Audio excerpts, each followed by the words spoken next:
que ele siga os preceitos da religião. Exatamente. A partir do momento que você segue uma religião, acho que o conceito primordial é que você não vai matar o outro. Claro que não. Se você mata, você já não está digno de estar naquela religião. Claro que não. Mas aí, o que eu vejo? É mais um preconceito, porque o evangélico... E eu não sou evangélico, tá? Eu falo muito tranquilamente. Sim, eu não sou evangélico.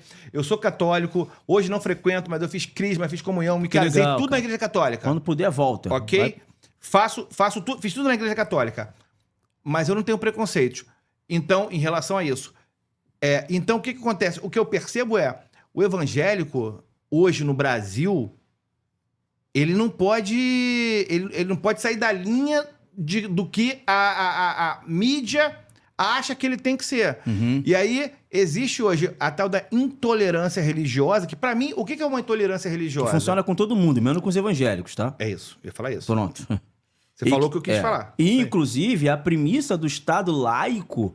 O cerne do Estado laico, se é que a gente pode usar aí numa questão da exegese, né? Que existe uma matéria bíblica, teológica, que é a exegese.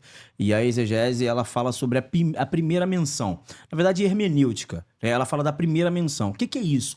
É quando você tem um conceito teológico e você quer discorrer sobre esse conceito. Então, você vai estudar na Bíblia quando foi dito pela primeira vez isso. Isso é a regra da primeira menção.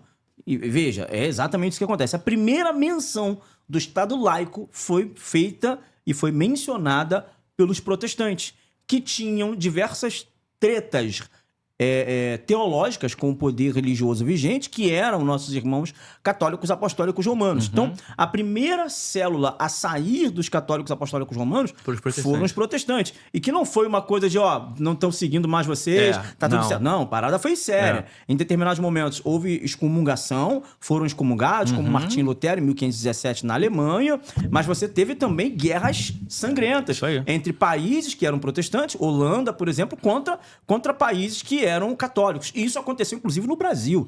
No Nordeste brasileiro, você teve muitos conflitos de protestantes. De cunho religioso. Porque eram holandeses invadindo... Recife, né? Recife, aquela região ali, contra os católicos que já estavam estabelecidos aqui no Brasil.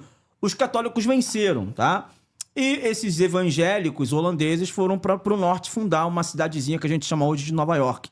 Daí você vai ver a diferença de uma coisa para outra do ponto de vista do comportamento. Não estou dizendo que a religião uma é melhor do que a outra, mas o pensamento protestante ele é um pensamento mais liberal do ponto de vista econômico também e liberal do ponto de vista do comportamento humano. Por isso que a liberdade religiosa é uma pauta protestante.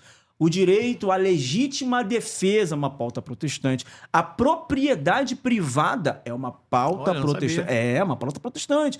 Inclusive, até os 12 fundamentos dos direitos humanos também são pautas relacionadas ao cristianismo. Aí não é protestante, não, porque tem muito lá no livro de Levíticos e tudo mais. Então, veja, cara, o evangélico / católico, cristão como um todo, nós ou eles são fundamentais na formação do caráter humano e na formação da sociedade.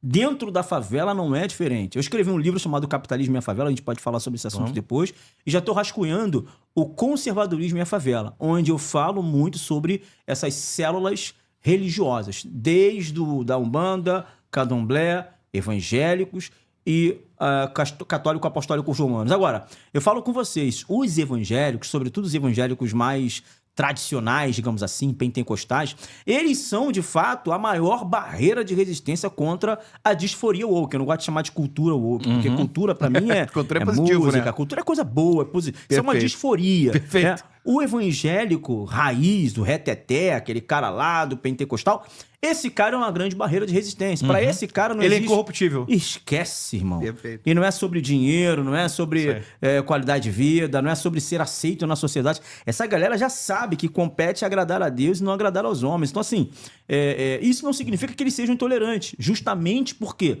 a tolerância religiosa e o Estado laico é um fundamento do cristão protestante. Tanto que o Estado laico, a ideia de criação do Estado laico, não é o que a esquerda e os progressistas falam. A esquerda entende que o Estado laico é um Estado ateu, sem Deus. Não. O Estado laico é um Estado com todas as possibilidades de culto religioso.